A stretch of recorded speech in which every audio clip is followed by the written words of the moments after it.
किरण जी, ये बताइए कि अब जहाँ बैठे हुए इसको कार सेवकपुरम कहते हैं, तो कार सेवकपुरम का पूरा क्या हो रहा, कब ये कार सेवकपुरम बना और जब मस्जिद गिराया गया था तो क्या क्या कैसे कैसे घटना हुई क्या?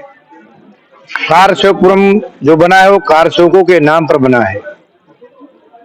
कार सेवकों ने जिस समय कार सेवा प्रारंभ हुई थी उसका एक बहुत ही कष्टपूर्ण यात्रा कह सकते हैं और बहुत ही कठिनाई वाला यात्रा थी कि उस समय 1990 में 30 अक्टूबर 1990 में जब कार सेवा घोषित हुई थी तो उस समय मुलायम सिंह ने कहा था परिंदा पर नहीं मार, लेकिन हिंदू समाज के अंदर एक जोश जो उत्साह था, उस उत्साह में उन राम भक्तों ने भी चैलेंज किया था कि मुलायम सिंह, अरे तुम्हारे में अगर शक्ति होगी तुम रोक के दिखाना और हम आके दिखाएंगे और उस मस्जिद पर, जिसको मस्जिद तुम बोलते हो, उस मस्जिद पर मैं भगवा लहरा के दिखाऊंगा।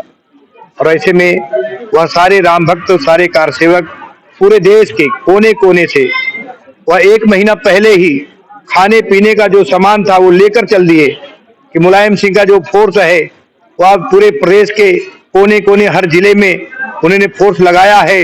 हर जिले में उन्होंने अस्थायी सारे विद्यालयों को जेल बनाया है और हर जगह तलाशी और छापा मार उनका चल रहा है। तो ऐसे में हमको पहुंचना है तो हम कैसे पहुंचेंगे, लेकिन हम पहुंचेंगे, अयोध्या जरूर पहुंचेंगे और 30 अक्टूबर 1990 को हम उस ढांचे के ऊपर चढ़कर हम कार सेवा भी करेंगे और भगवा भी लहराएंगे।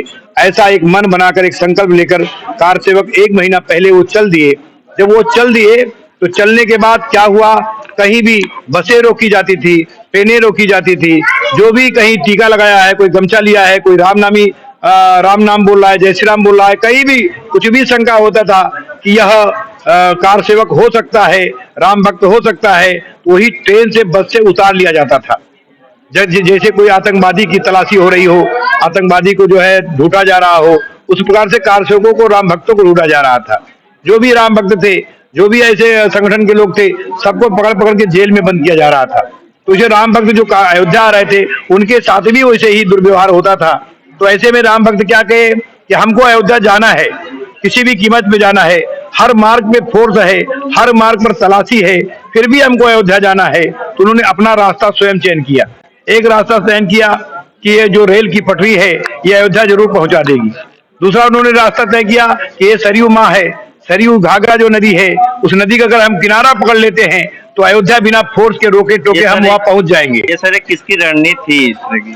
ये राम भक्तों की स्वयं का था, राम भक्तों का वो संकल्प था, वो प्रतिज्ञा था कि हमको अयोध्या जाना है। तो कैसे जाना है वो स्वयं उनका विकल्प था, स्वयं उनका चयन किए और वो चल दिए।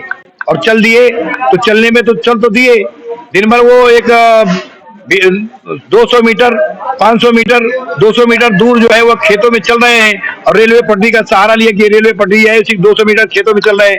किसान बनकर चल रहे हैं, 2-2 3-3 की संख्या में आगे बढ़ रहे हैं, खेतों में बढ़ रहे हैं, एक जत्थे में भी नहीं जा रहे हैं, दिन बढ़ रहे हैं, जिससे किसी को अगर नजर पड़े भी तो उनको शंका ना हो, ऐसे वो वह कार सेवक आगे बढ़ रहे थे। उसी प्रकार से रेत में, उस सरयू के किनारे रेत में भी वो चलते रहते थे, 2-2 3-3 की संख्या में आगे बढ़ते रहते थे। और जहां शाम होती थी, शाम होने के बाद ना तो सरयू का किनारा दिखता था और न रेल पटरी दिखती थी। ऐसे में उनको आगे बढ़ना बड़ा कठिन होता था। तो ऐसी स्थिति में वो जहां शाम वही विश्राम। अब वहां जल नहीं, वहां खाने की व्यवस्था नहीं, लेकिन सब प्रभु की कृपा थी, प्रभु की माया थी। वहां पर जो भी वह किसान रहते थे, तरबूज वाले रहते थे, किसान रहते थे, वह तुरंत उनको जैसे जानकारी होती थी राम कार सेवक आ गए हैं, यहाँ रुके हुए हैं, तुरंत वो गांव में सूचना होती थी। घर घर में चूल्हे जल जाते थे, घर घर में पूरी सब्जियां बनने लगती थी, जो दवाइयां, उनको सिर्फ दवाइयां भी लेकर लोग पहुंच जाते थे। और पहुंचने के बाद उनकी स्थिति ये थी कि सब सेवा में लग जाते थे, आगे वो सुरक्षित यात्रा कर सके, आगे सुरक्षित बढ़ सके। गांव से 2-4 लोग उनके साथ लग जाते थे, कहीं हमारे इन राम भक्तों को, कार सेवकों को कोई बाधा ना हो, कोई समस्या ना हो, तो उनको आगे वो बढ़ाते थे, आगे वह चल देते थे। तो ऐसी स्थिति में वो आगे बढ़ते थे। वो जो राम भक्त थे, जो गांव के लोग थे, उनके सहयोग में भी आगे बढ़ जाते थे। ऐसे करते करते करते करते अयोध्या के किनारे तक वो पहुंच गए। अयोध्या किनारे पहुंच गए तो जानते हैं चक्रव्यूह, मुलायम सिंह का वो चक्रव्यूह था, 7 घेरे बनाए थे, पहला फाटक, दूसरा फाटक, तीसरा फाटक, चौथा फाटक। और उस फाटक को पार करना भी बड़ा कठिन था, सरयू के उस पार थे तो बीच में स्टीमर चलते थे, रात के 2 बजे तक स्टीमर दौड़ते थे। 2 बजे के बाद जब स्टीमर जो है बंद हो जाते थे तो जो नाविक थे वो नाविक अपनी नाव डुबो के रखते थे, वह नाव उठाते थे, निकालते थे और निकालने के बाद उस पर लोग सवार करते थे उन राम भक्तों को और इस पार उनको छोड़ते थे, उनको रफ्तार बांध के सहारा देकर कई प्रकार से उनको इस पार करते थे। उसी में आपको लगा होगा एक घटना है सहारनपुर में, उस पार सहारनपुर एक गांव है, वहां सहारनपुर माझा में बहुत सारे कारचौक टिके थे, पूरी फोर्स उधर बस्ती जिले की पूरी फोर्स वहां पर आ गई, लेकिन फोर्स को बंदे तक नहीं आने दिए। पूरे गांव के लोग जूझ गए, गोलीबारी हुई, दोनों गांव वाले भी गोली चलाए, उन्हें भी गोली चलाए और दो वहां गांव के 2 नौजवान 2 राम भक्त शहीद हो गए, लेकिन फोर्स को जो है कारसेवकों तक पहुंचने नहीं दिए। ऐसे यहाँ पर भी जो कार सेवक आते थे माझा में, उनकी सुरक्षा के लिए, उनके भोजन पानी के लिए भी इधर जो गांव के लोग हैं निकल पड़ते थे टोकरी लेकर कि हम खाद लेकर जा रहे हैं, हम ये लेकर, हम बीज लेकर जा रहे हैं, लेकिन उसमें भोजन पकड़ लेकर जाते थे। उनसे कहते थे कि आप इसको खाइए, इसको पीजिए और आप आगे कैसे बढ़ेंगे, अपना कपड़ा इसमें करिए और लपेटिए, गमछा लपेटिए और गमछा लपेटिए और बता देना कि मैं फला जगह पे जा रहा हूँ, उस जगह का नाम बताना, मैं फला काम से लिए, मैं किसानी करने आया था, मैं ये काम करने आया, मैं चारा काटने आया था, चारा काट लीजिए, शरीर पे कर लीजिए और लेकर जाइए। ऐसे ऐसे करके उनको एक गांव से दूसरा गांव, एक गांव से दूसरा गांव बढ़ाते बढ़ाते एक मोहल्ले से दूसरे मोहल्ले में ऐसे बढ़ाते रहे और अयोध्या के नजदीक आए। और अयोध्या के नजदीक आते आते आते ये जो आप कह रहे कारसेवकपुरम, ये बाग थी अमरूद की, यहाँ पर कोई भवन, यहाँ कुछ नहीं था, यहाँ बाग था और यहाँ पर कारसेवक बड़ी संख्या में ऐसे एक गांव से दूसरे गांव से आते हुए यहाँ पहुंचे और पहुंचे के बाद यहाँ काफी संख्या में रुके थे।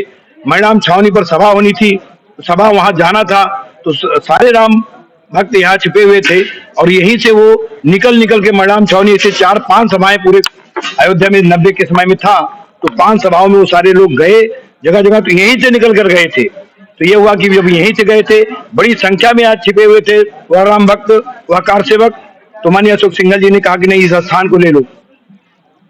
90 के बाद इस स्थान को खरीद लिया गया और 91 से यहाँ सब काम शुरू हुआ। तो यहाँ अमरूद का बाग वो हटा के सारा वो सब कुछ निर्माण शुरू हुआ। तो जो भरत कुटी है, वह पहला कमरा वहां बना था और उस भरत कुटी बनने के बाद तभी से मैं इस व्यवस्था में भी आ गया। मानी चंपत जी का केंद्र हो गया और चंपत जी के साथ मैं इसी साकेत महाविद्यालय में छात्र था, तो चंपत जी के साथ मैं लग गया और लगने के बाद इसी काम में हम पूर्ण रूप से समर्पित हो गए। अच्छा, कहीं कहीं से अगर बात करें तो आप विश्व हिंदू परिषद के प्रांत प्रचारक रहे, इसके साथ साथ में कई FIR आप पे मुकदमा दर्ज हुए हैं राष्ट्र कार्य करते हुए, इस विषय पे क्या कहना चाहेंगे और उस समय के बाद का जो सफर था आज के विषय पे क्या बताना चाहेंगे, तब के और आज के तुलनात्मक बातों में? देखिए, ऐसा है कि हम पर्दे के पीछे रहकर काम करने वाले लोग हैं, तो इसलिए ये चंपत जी को कोई जान नहीं पाया, कोई पकड़ नहीं पाया, कोई मुकदमा हो नहीं पाया। ऐसे हम भी उनके साथ जरूर रहते थे, लेकिन कभी भी प्रशासन और शासन की निगाह हमारे पर नहीं पड़ पाई और ना हमसे कभी कुछ इस तरीके से टकराहट या किसी प्रकार का हो, क्योंकि हम लोग अंदरूनी काम करने वाले लोग थे, व्यवस्था देखने वाले लोग थे, व्यवस्था अपना देखते रहते थे, सारा व्यवस्था सब चलती रहती, सब जगह प्रमुख लगे रहते थे। उस समय 91 में जब जुड़ने के बाद धीरे धीरे तमाम सर्वदेव अनुष्ठान हुआ, जो प्लेटफार्म बन रहा था, जुलाई में प्लेटफार्म बनना शुरू हुआ, वहां पर राम जन्मभूमि पर उसका प्लेटफार्म जब बनना शुरू हुआ, तो प्लेटफार्म जो है बनना शुरू, तो उसमें भी कार सेवा, तो उसमें कोर्ट के निर्देश पर हुआ रोकना पड़ा। फिर आगे जो है 6 दिसंबर 1992 की कार सेवा घोषित हुई, तो 6 दिसंबर 92 की कार सेवा में भी तमाम चरण पादुका के माध्यम से, उसके माध्यम से पूरा माहौल पूरे देश में बना। 6 दिसंबर 1992 की जो घटना थी वह भी अद्भुत थी, अद्वितीय थी। 26 नवंबर से ही कार सेवक आना प्रारंभ हो गए। हमको 6 महीना पहले कहा गया, भोलेन जी आपको यहाँ रहने की व्यवस्था करनी है। तो राम जन्मभूमि वो जो परिसर में जो टेंट की नगरी बनी थी, वो टेंट की एक नगरी बसी थी, अलग अलग नगर बसे थे, शंकराचार्य नगर, शिवाजी नगर। तो यहाँ दक्षिणांचल के लोग रहेंगे, दक्षिणांचल में कर्नाटक, आंध्र, मेरठ, कर्नाटक, आंध्र, तमिलनाडु और केरल, ऐसे 4 राज्य उसमें दक्षिणांचल में रहेंगे, फिर उत्तरांचल में रहेंगे, पूर्वांचल में रहेंगे, पश्चिमांचल में रहेंगे, ऐसे अंचल बने थे। उस अंचल में अलग अलग नगर, उस नगरों के नाम पर शिवाजी नगर, राणा प्रताप नगर और शंकराचार्य नगर, और बहनों के लिए रानी लक्ष्मीबाई नगर, पूरे देश की बहनें एक नगर में रहेंगी, ऐसे रानी लक्ष्मीबाई नगर, ऐसे पूरे परिसर के चारों तरफ से वह टेंट की नगरी बसी थी। और पूरे देश जब ये बताया गया कि 6 लाख की संख्या 4 लाख की संख्या में लोग आएंगे, तो हमको लगा 4 लाख लोग कैसे रहेंगे। चंपत जी ने कहा 4 लाख लोग रहने की व्यवस्था करनी है, 4 लाख लोग कैसे रहेंगे। तो हमको भी अद्भुत लगा, हमने 400 4000 हो सकता है, 4 लाख कैसे लोग रह सकते हैं। तो उन्होंने 2 बातें बताई थी कि आप वहां प्रयाग में देखे हैं वो टेंट में कितने लोग रहते हैं, तो हमको लगा कि वहां कई लाख लोग रहते हैं। फिर उन्होंने कहा अयोध्या में जब परिक्रमा होता है, स्नान पर्व होता है, तो कितने लोग आते हैं, हमको उसमें भी 3-4 लाख लोग आते हैं। कहाँ रहते हैं, उसी मंदिरों में रहते हैं। तो ये लगा कि 4-5 लाख उसी मंदिरों में रह जाते हैं, और अगर टेंट लगा दिया जाए तो 4 लाख क्या है, 4 लाख क्या है, 10 लाख भी लाख यहाँ अयोध्या में लोग रह सकते हैं। ये कल्पना उन्होंने दिया, उस कल्पना के अनुसार मैंने काम शुरू किया था। उसमें आवास व्यवस्था मेरे जिम्मे थी, पूरी आवास व्यवस्था हमारे जिम्मे थी, भोजनालय त्रिलोकी पांडे जी की जिम्मे था। ऐसे आपूर्ति के लिए राम बाबू और गणेश लगे थे। ऐसे 4-5 लोगों की टोली थी, जो टोली उस समय 6 दिसंबर के समय में 2 महीना पहले 6 महीना पहले से वो काम करना शुरू कर दी थी, और वह काम शुरू हुआ था। कार सेवक 26 नवंबर से आना प्रारंभ हो गए, और 26 नवंबर से आना प्रारंभ हो गए। उनके रहने व्यवस्था 30 नवंबर तक आते आते वह पूरे टेंट भर गए। टेंट में जगह नहीं, मंदिरों में भी जगह कम होने लगी। जो बड़े बड़े भोजनालय चल रहे थे, एक भोजनालय में 200 कर्मचारी, 100 सोते थे और 100 काम करते थे।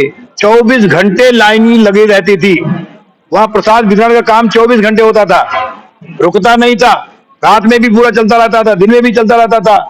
तो कर्मचारी सोते थे, कर्मचारी जागते थे, इस प्रकार के चलते थे।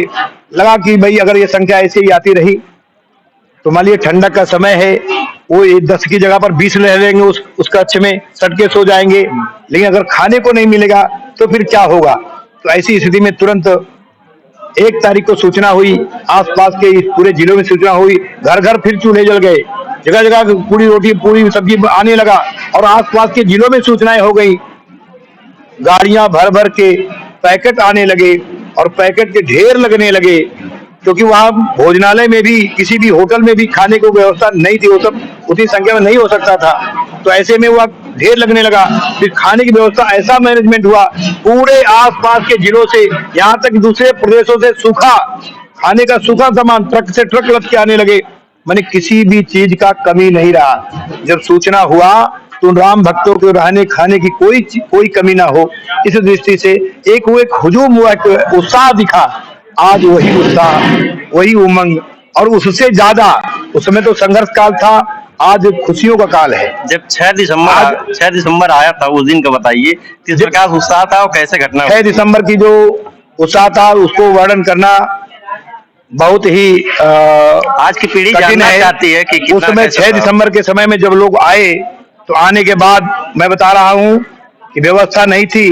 वो कहे कि हम पत्तल खा लेंगे, पेड़ के पत्ते खा लेंगे, हम पेड़ के नीचे रह लेंगे, लेकिन बिना कार सेवा किए हम जाएंगे नहीं। अब इस ढांचा को बिना हटाए हम जाएंगे नहीं। वो कहते हैं हम पत्ते खा के रह जाएंगे, हम पेड़ के नीचे सो जाएंगे, लेकिन हम कार सेवा करके ही जाएंगे, इस कलंकित ढांचा को हटा के ही जाएंगे, हम ऐसे नहीं जाएंगे। और जब लोगों ने निर्णय किया कि वहां बालू से कार सेवा करनी है, तो आप कल्पना करेंगे, हम तो आवास व्यवस्था देख रहे थे, उनके बीच में जब जाते थे तो वो बोलते थे कि हम बालू पहले सीधा पूजन भी हो चुका था। इतना गुस्से में थे कि अब उसको मैं नहीं कह सकता हूँ। इतना गुस्से में थे, कहते थे कि मैं कार सेवा करके ही जाऊंगा। यहाँ तक कि कार सेवा करने के लिए वहाँ जो हमारे उद्यान की जो थोड़ा बहुत गैती वैती रखा हुआ था, फावड़ा वड़ा रखा था, जो सामान रखे हुए थे, सब उन्होंने लूट लिया, ताला तोड़ के लूट लिया। लोग कहते नहीं ऐसा किया, नहीं, सब लूट लिए। वो कहे कि वो सारा सामान से हम इस ढांचे को हटाएंगे, वो लूट लिए, और वो सारा लूट कर वह उसी उद्यान का सामान लूट कर ले गए।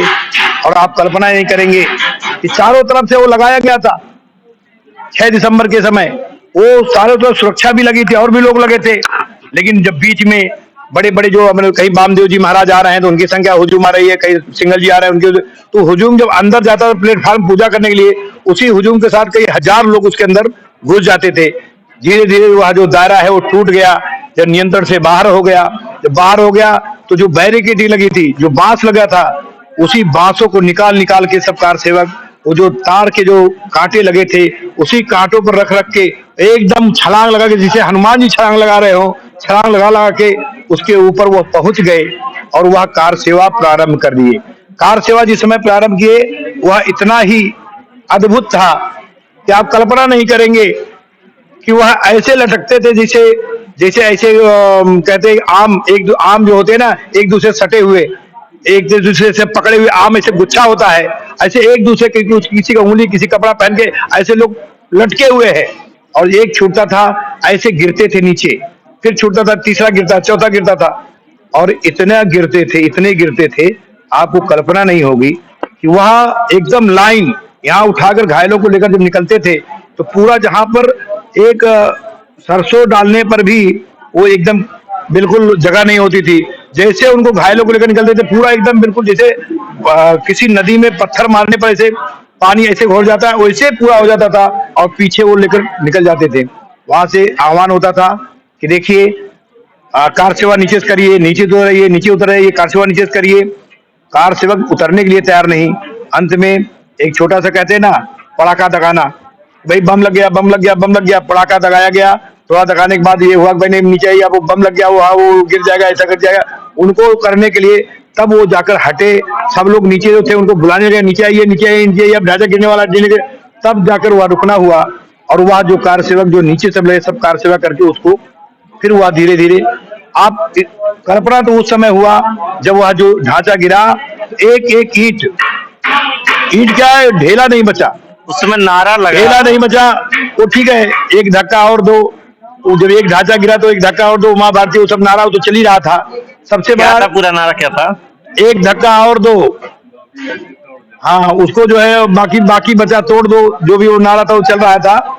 एक तो जो है मेन वो था कि ढांचा गिरने के बाद इतना बड़ा विशाल ढांचा, उस ढांचे के पास जो वो था ईंट जो था, जो बड़े बड़े वो कड़ थे, एक भी बचे नहीं।